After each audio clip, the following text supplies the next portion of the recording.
सक्षम police times, news 112, सक्षम जनतेचा आवाज। शिवकार्य गडकोट संवर्धन संस्था नाशिक आयोजित 218वी नैसर्गिक पाणवठे व दगडी बांध निर्मिती जलसंवर्धन मोहीम त्र्यंबक तालुक्यातील आंबोली घाटात दिनांक 11 एप्रिल 2026 रोजी राबवण्यात आली। वाढलेल्या तळपत्या शिवकार्य गडकोटच्या दुर्ग संवर्धक यांनी तहानलेल्या वन्यजीव पक्षी यांच्यासाठी अभ्यासात्मक श्रमदानातून पाणवठे व 2 दगडी बांध तयार केलेत। यावेळी दुपारच्या प्रहरी दुर्ग संवर्धक यांच्या झालेल्या राज्य सरकारच्या वन पर्यावरण विभागानं याबाबतीत अधिक सक्रिय झाल्यास वन्यजीव लोकवस्तीत जाणार नाही, निसर्गाला साधक विविध प्रजाती विस्थापित व नष्ट थांबेल असा एकमुखी ठराव मांडला असल्याची माहिती शिवकार्य गडकोटचे संस्थापक राम खुर्दळ यांनी दिली। मोहिमेत शिवकार्य गडकोट संवर्धन संस्थेचे संस्थापक राम खुर्दळ, इतिहास नोंदीचे अभ्यासक मनोज अहिरे, किरण दांडगे, प्रचार समितीचे दत्ता कांबळे, विनायक पवार, सनी शेवाळे, ज्येष्ठ दुर्गसेवक मयुरेश बिडवई, पर्यावरण विभागाचे भारत पिंगळे, संस्कार पिंगळे, मेळघाट इथं कार्यरत वन अधिकारी निलेश चव्हाण, प्रीती दिदी व पर्यावरण व गडकोट मार्गदर्शक सोमनाथ बुरबुडे हे सहभागी झाले होते। गडकोट किल्ले वाचवा, महाराष्ट्राचा इतिहास वाचवा। मित्रांनो, कडाक्याचा उन्हाळा आहे, वन्यजीव पक्ष्यांना पिण्यासाठी पाणी नाहीये।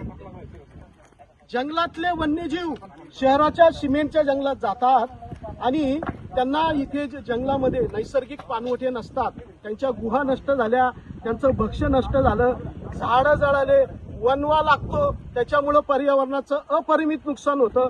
अशा स्थितीमध्ये वन्यजीव आणि पक्ष्यांसाठी उन्हाळ्यामध्ये जंगलामध्ये दऱ्याखोऱ्यांमध्ये पाण्याची टंचाई आहे, त्यांना पाणवठे राहिलेले नाहीत, जिरे राहिलेले नाहीत।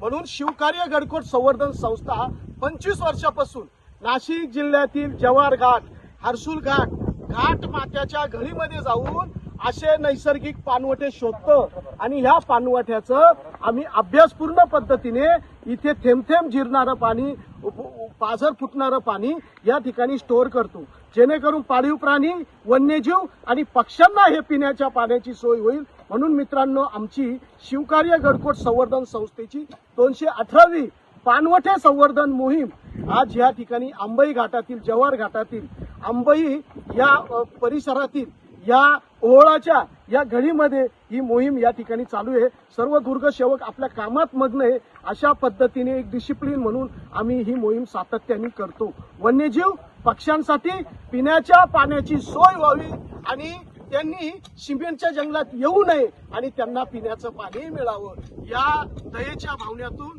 या अहिंसेच्या भावनेतून, या मायेच्या भावनेतून आम्ही हे पाणवठे तयार करायचं काम सातत्याने करत आहोत।